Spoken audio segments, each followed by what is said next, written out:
Bonjour à tous, j'espère que vous allez bien. Aujourd'hui, nous allons voir une posture assise qui s'appelle Paschimottanasana, qui est l'équivalent de la pince, mais du coup, version assis. Voilà, tout simplement. Donc on va voir comme d'habitude la posture finale, donc la posture vers laquelle on doit tendre.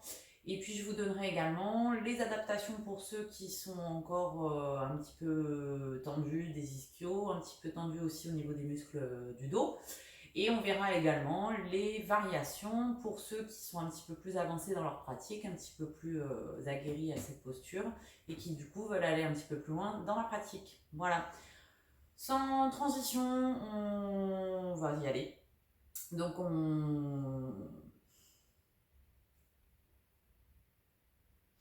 en fait, on va reprendre depuis le début. Bonjour et bienvenue, j'espère que vous allez bien. Aujourd'hui, nous allons travailler sur une posture assise, Paschimottanasana, qui est l'équivalent de la posture de la pince, donc que nous avons vu sur une vidéo précédente qui s'intitule Astapadasana, et qui se fait du coup assis. C'est une posture qui vient solliciter un petit peu comme Astapadasana, qui vient solliciter les ischio-jambiers, la chaîne postérieure, et qui vient un petit peu plus solliciter également l'étirement des muscles du dos. Donc dans un premier temps, je vais vous montrer la posture finale, puis dans un second temps, je vous montrerai les préparatoires, donc les postures que vous pouvez réaliser si vous manquez un petit peu de déblocage, si vous avez besoin de travailler sur l'étirement des ischios et sur l'étirement des muscles dorsaux, avant d'arriver du coup à la posture finale. Et dans un dernier temps, je vous donnerai du coup les variations pour ceux qui sont un petit peu plus avancés dans leur pratique, un petit peu plus débloqués et qui souhaitent du coup aller un petit peu plus loin dans la pratique. Voilà. On attaque direct. Donc Paschimottanasana, c'est une posture, je vous le disais, qui se réalise du coup assis. Et c'est ce qu'on appelle en yoga traditionnel une posture fermée. Donc une posture fermée, en général, c'est des postures de flexion vers l'avant. Donc on ramène le buste vers les cuisses. On se positionne, donc les jambes sont allongées, ici les jambes sont tendues, on redresse ici le dos et on essaye déjà de ramener le bassin vers l'avant. C'est un petit peu le secret et c'est un petit peu, dirais-je, Je recommence.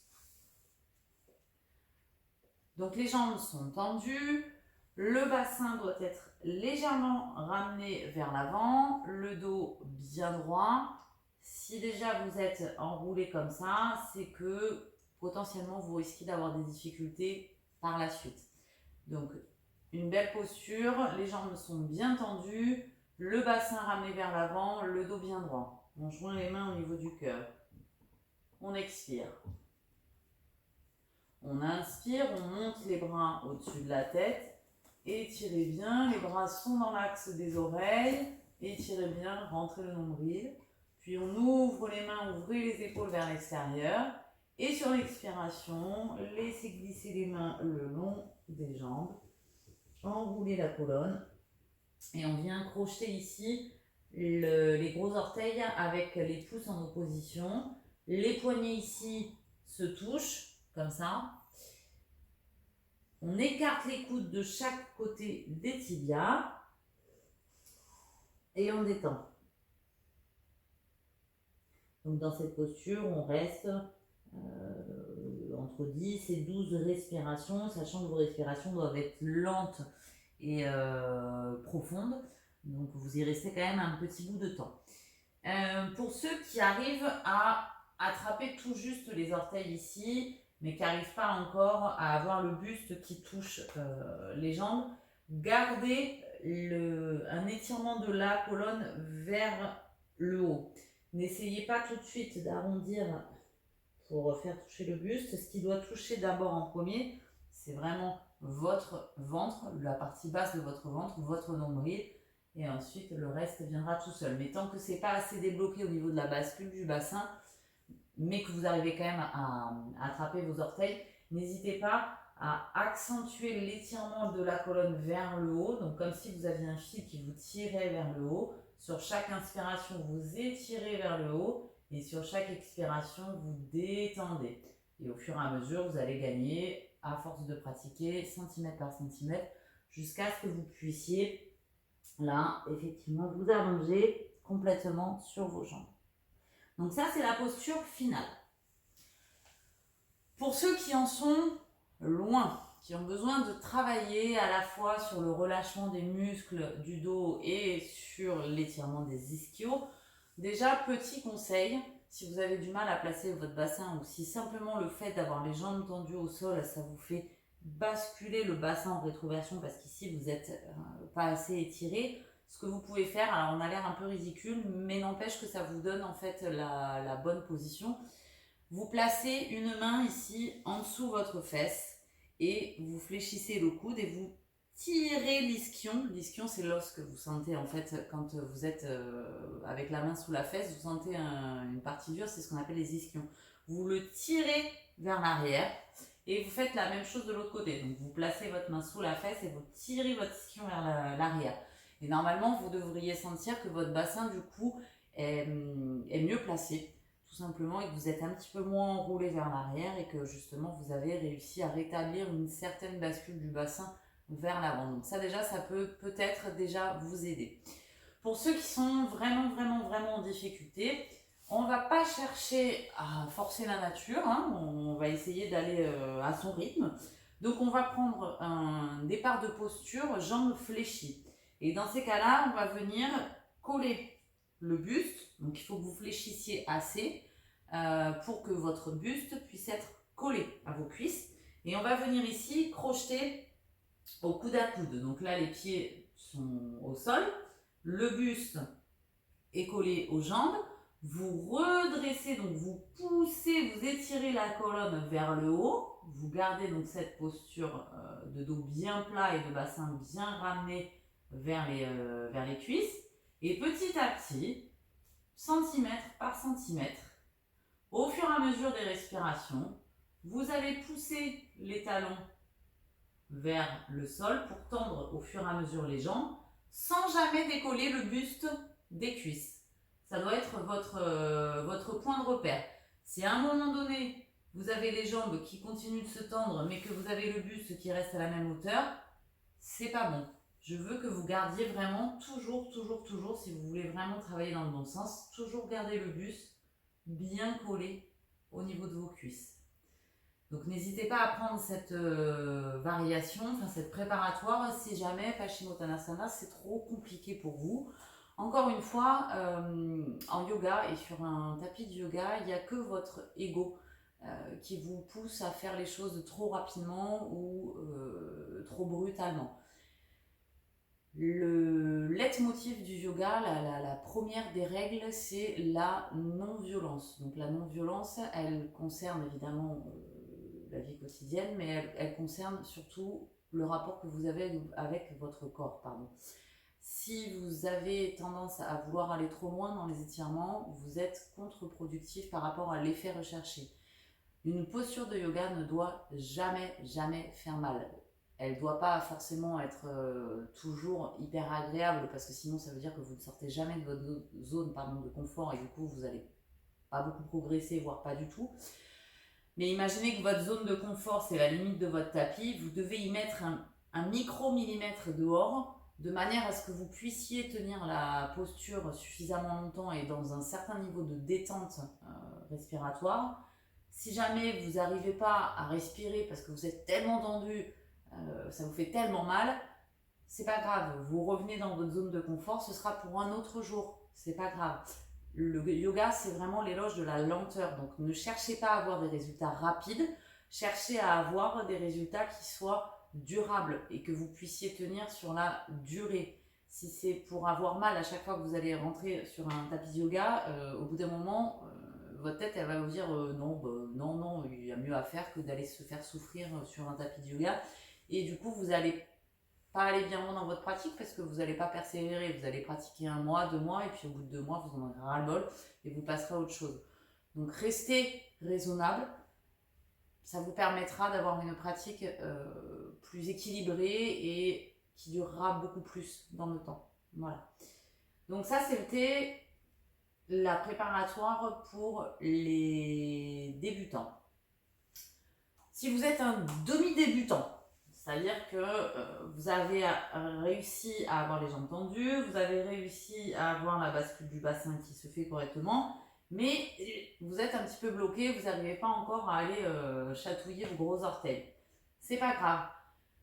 Même chose, même principe que pour Astapadasana, donc la pince debout. On peut très bien se contenter d'emmener les mains au niveau des genoux, au niveau des tibias. C'est pas très important.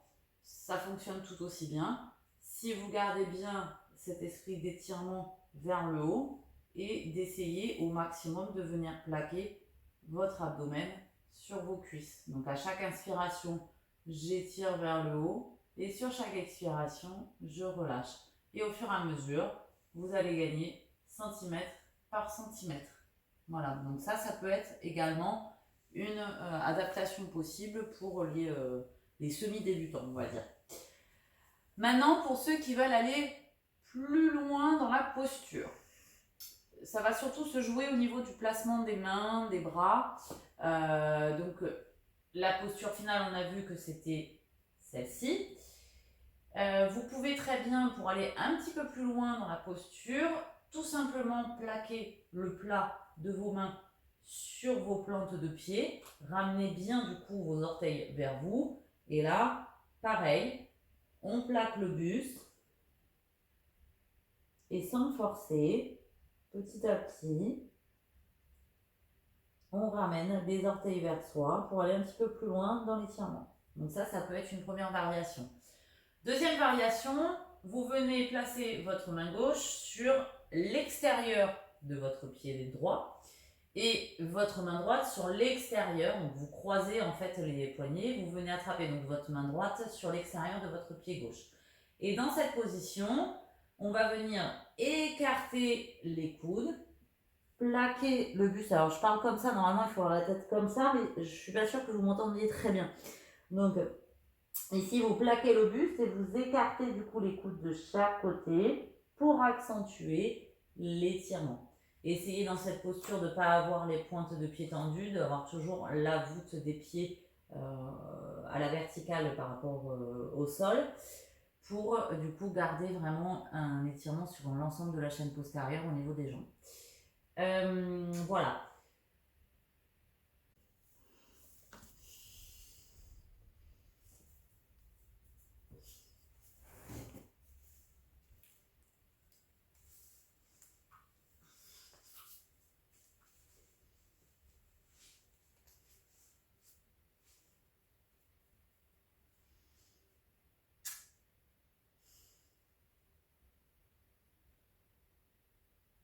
Bonjour à tous, j'espère que vous allez bien.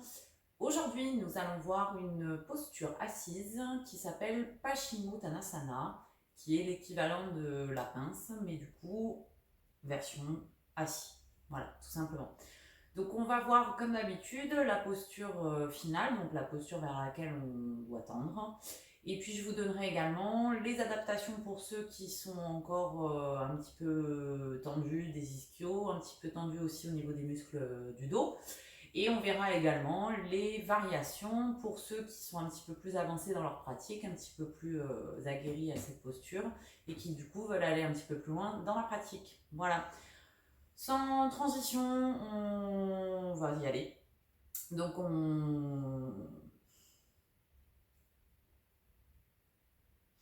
en fait, on va reprendre depuis le début. Bonjour et bienvenue, j'espère que vous allez bien. Aujourd'hui, nous allons travailler sur une posture assise, Paschimottanasana, qui est l'équivalent de la posture de la pince, donc que nous avons vu sur une vidéo précédente qui s'intitule Astapadasana, et qui se fait du coup assis. C'est une posture qui vient solliciter un petit peu comme Astapadasana, qui vient solliciter les ischio-jambiers, la chaîne postérieure, et qui vient un petit peu plus solliciter également l'étirement des muscles du dos. Donc dans un premier temps, je vais vous montrer la posture finale, puis dans un second temps, je vous montrerai les préparatoires, donc les postures que vous pouvez réaliser si vous manquez un petit peu de déblocage, si vous avez besoin de travailler sur l'étirement des ischios et sur l'étirement des muscles dorsaux avant d'arriver du coup à la posture finale. Et dans un dernier temps, je vous donnerai du coup les variations pour ceux qui sont un petit peu plus avancés dans leur pratique, un petit peu plus débloqués et qui souhaitent du coup aller un petit peu plus loin dans la pratique. Voilà. On attaque direct. Donc Paschimottanasana, c'est une posture, je vous le disais, qui se réalise du coup assis. Et c'est ce qu'on appelle en yoga traditionnel une posture fermée. Donc une posture fermée, en général, c'est des postures de flexion vers l'avant. Donc on ramène le buste vers les cuisses. On se positionne, donc les jambes sont allongées, ici les jambes sont tendues, on redresse ici le dos et on essaye déjà de ramener le bassin vers l'avant. C'est un petit peu le secret et c'est un petit peu, dirais-je, Je recommence. Donc les jambes sont tendues, le bassin doit être légèrement ramené vers l'avant, le dos bien droit. Si déjà vous êtes enroulé comme ça, c'est que potentiellement vous risquez d'avoir des difficultés par la suite. Donc une belle posture, les jambes sont bien tendues, le bassin ramené vers l'avant, le dos bien droit. On joint les mains au niveau du cœur. On expire. On inspire, on monte les bras au-dessus de la tête.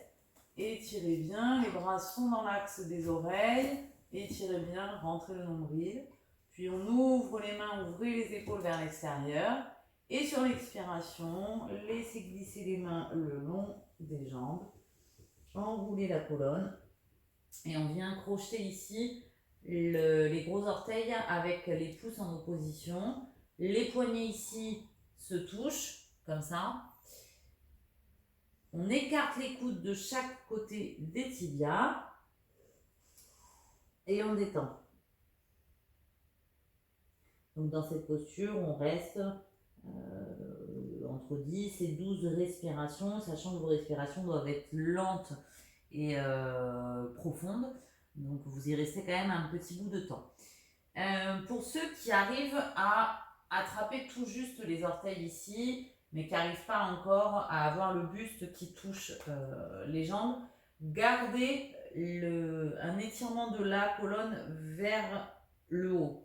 N'essayez pas tout de suite d'arrondir pour faire toucher le buste. Ce qui doit toucher d'abord en premier, c'est vraiment votre ventre, la partie basse de votre ventre, votre nombril, et ensuite le reste viendra tout seul. Mais tant que ce n'est pas assez débloqué au niveau de la bascule du bassin, mais que vous arrivez quand même à attraper vos orteils, n'hésitez pas à accentuer l'étirement de la colonne vers le haut, donc comme si vous aviez un fil qui vous tirait vers le haut. Sur chaque inspiration, vous étirez vers le haut et sur chaque expiration, vous détendez. Et au fur et à mesure, vous allez gagner, à force de pratiquer, centimètre par centimètre, jusqu'à ce que vous puissiez, là, effectivement, vous allonger complètement sur vos jambes. Donc ça, c'est la posture finale. Pour ceux qui en sont loin, qui ont besoin de travailler à la fois sur le relâchement des muscles du dos et sur l'étirement des ischios, déjà, petit conseil, si vous avez du mal à placer votre bassin ou si simplement le fait d'avoir les jambes tendues au sol, ça vous fait basculer le bassin en rétroversion parce qu'ici, vous n'êtes pas assez étiré, ce que vous pouvez faire, alors on a l'air un peu ridicule, mais n'empêche que ça vous donne en fait la bonne position. Vous placez une main ici en dessous votre fesse et vous fléchissez le coude et vous tirez l'ischion. L'ischion, c'est lorsque vous sentez en fait, quand vous êtes avec la main sous la fesse, vous sentez une partie dure, c'est ce qu'on appelle les ischions. Vous le tirez vers l'arrière et vous faites la même chose de l'autre côté. Donc vous placez votre main sous la fesse et vous tirez votre ischion vers l'arrière. Et normalement, vous devriez sentir que votre bassin, du coup, est mieux placé, tout simplement, et que vous êtes un petit peu moins enroulé vers l'arrière et que justement, vous avez réussi à rétablir une certaine bascule du bassin vers l'avant. Donc ça, déjà, ça peut peut-être déjà vous aider. Pour ceux qui sont vraiment en difficulté, on ne va pas chercher à forcer la nature, hein, on va essayer d'aller à son rythme. Donc on va prendre un départ de posture, jambes fléchies. Et dans ces cas-là, on va venir coller le buste. Donc il faut que vous fléchissiez assez pour que votre buste puisse être collé à vos cuisses. Et on va venir ici crocheter au coude à coude. Donc là, les pieds sont au sol, le buste est collé aux jambes. Vous redressez, donc vous poussez, vous étirez la colonne vers le haut. Vous gardez donc cette posture de dos bien plat et de bassin bien ramené vers les cuisses. Et petit à petit, centimètre par centimètre, au fur et à mesure des respirations, vous allez pousser les talons vers le sol pour tendre au fur et à mesure les jambes sans jamais décoller le buste des cuisses. Ça doit être votre point de repère. Si à un moment donné, vous avez les jambes qui continuent de se tendre mais que vous avez le buste qui reste à la même hauteur, c'est pas bon. Je veux que vous gardiez vraiment toujours, si vous voulez vraiment travailler dans le bon sens, toujours garder le buste bien collé au niveau de vos cuisses. Donc n'hésitez pas à prendre cette variation, enfin cette préparatoire, si jamais Paschimottanasana c'est trop compliqué pour vous. Encore une fois, en yoga et sur un tapis de yoga, il n'y a que votre ego qui vous pousse à faire les choses trop rapidement ou trop brutalement. Le leitmotiv du yoga, la première des règles, c'est la non-violence. Donc la non-violence, elle concerne évidemment la vie quotidienne, mais elle concerne surtout le rapport que vous avez avec votre corps. Pardon. Si vous avez tendance à vouloir aller trop loin dans les étirements, vous êtes contre-productif par rapport à l'effet recherché. Une posture de yoga ne doit jamais faire mal. Elle ne doit pas forcément être toujours hyper agréable parce que sinon ça veut dire que vous ne sortez jamais de votre zone de confort et du coup vous n'allez pas beaucoup progresser, voire pas du tout. Mais imaginez que votre zone de confort c'est la limite de votre tapis, vous devez y mettre un micro-millimètre dehors de manière à ce que vous puissiez tenir la posture suffisamment longtemps et dans un certain niveau de détente respiratoire. Si jamais vous n'arrivez pas à respirer parce que vous êtes tellement tendu, ça vous fait tellement mal, c'est pas grave, vous revenez dans votre zone de confort, ce sera pour un autre jour, c'est pas grave. Le yoga, c'est vraiment l'éloge de la lenteur, donc ne cherchez pas à avoir des résultats rapides, cherchez à avoir des résultats qui soient durables et que vous puissiez tenir sur la durée. Si c'est pour avoir mal à chaque fois que vous allez rentrer sur un tapis de yoga, au bout d'un moment, votre tête elle va vous dire non, il y a mieux à faire que d'aller se faire souffrir sur un tapis de yoga. Et du coup, vous n'allez pas aller bien loin dans votre pratique parce que vous n'allez pas persévérer. Vous allez pratiquer 1 mois, 2 mois, et puis au bout de 2 mois, vous en aurez ras-le-bol et vous passerez à autre chose. Donc, restez raisonnable. Ça vous permettra d'avoir une pratique plus équilibrée et qui durera beaucoup plus dans le temps. Voilà. Donc ça, c'était la préparatoire pour les débutants. Si vous êtes un demi-débutant, c'est-à-dire que vous avez réussi à avoir les jambes tendues, vous avez réussi à avoir la bascule du bassin qui se fait correctement, mais vous êtes un petit peu bloqué, vous n'arrivez pas encore à aller chatouiller vos gros orteils. C'est pas grave. Même chose, même principe que pour Astapadasana, donc la pince debout. On peut très bien se contenter d'emmener les mains au niveau des genoux, au niveau des tibias. C'est pas très important. Ça fonctionne tout aussi bien. Si vous gardez bien cet esprit d'étirement vers le haut et d'essayer au maximum de venir plaquer votre abdomen sur vos cuisses. Donc à chaque inspiration, j'étire vers le haut et sur chaque expiration, je relâche. Et au fur et à mesure, vous allez gagner centimètre par centimètre. Voilà, donc ça peut être également une adaptation possible pour les semi-débutants, on va dire. Maintenant, pour ceux qui veulent aller plus loin dans la posture, ça va surtout se jouer au niveau du placement des mains, des bras. Donc, la posture finale, on a vu que c'était celle-ci. Vous pouvez très bien, pour aller un petit peu plus loin dans la posture, tout simplement plaquer le plat de vos mains sur vos plantes de pied. Ramenez bien du coup vos orteils vers vous. Et là, pareil, on plaque le buste. Et sans forcer, petit à petit, on ramène les orteils vers soi pour aller un petit peu plus loin dans l'étirement. Donc ça peut être une première variation. Deuxième variation, vous venez placer votre main gauche sur l'extérieur de votre pied droit et votre main droite sur l'extérieur. Donc vous croisez en fait les poignets, vous venez attraper donc votre main droite sur l'extérieur de votre pied gauche. Et dans cette position, on va venir écarter les coudes, plaquer le buste. Alors je parle comme ça, normalement il faut avoir la tête comme ça, mais je suis pas sûre que vous m'entendiez très bien. Donc ici vous plaquez le buste et vous écartez du coup les coudes de chaque côté pour accentuer l'étirement. Essayez dans cette posture de ne pas avoir les pointes de pied tendues, d'avoir toujours la voûte des pieds à la verticale par rapport au sol, pour du coup garder vraiment un étirement sur l'ensemble de la chaîne postérieure au niveau des jambes. Voilà. Ensuite, vous avez encore une autre variation qui consiste à mettre les mains ici crochetées dans le dos, donc vous croisez les doigts, vous écartez bien les épaules, donc vous rapprochez les omoplates, on expire, donc là c'est un départ de posture un petit peu différent. On expire, on inspire, on se redresse, on rapproche les omoplates, puis sur l'expiration, on enroule la colonne, on vient coller le buste aux cuisses. Puis quand les poumons sont vides, on soulève ici les épaules jusqu'à la verticale et on respire, on détend. Puis pour revenir, on expire. Quand on a expiré, on ramène les bras dans le dos et on remonte. Je ne vous ai pas montré comment sortir de la posture quand on est sur la posture finale, qu'elle soit adaptée ou pas. C'est toujours la même chose. Là, on est là, on expire, donc on est resté 10 à 12 respirations. On expire, puis sur l'inspiration, on laisse glisser les mains le long des jambes. On joint les mains, on termine d'étirer. Et on expire.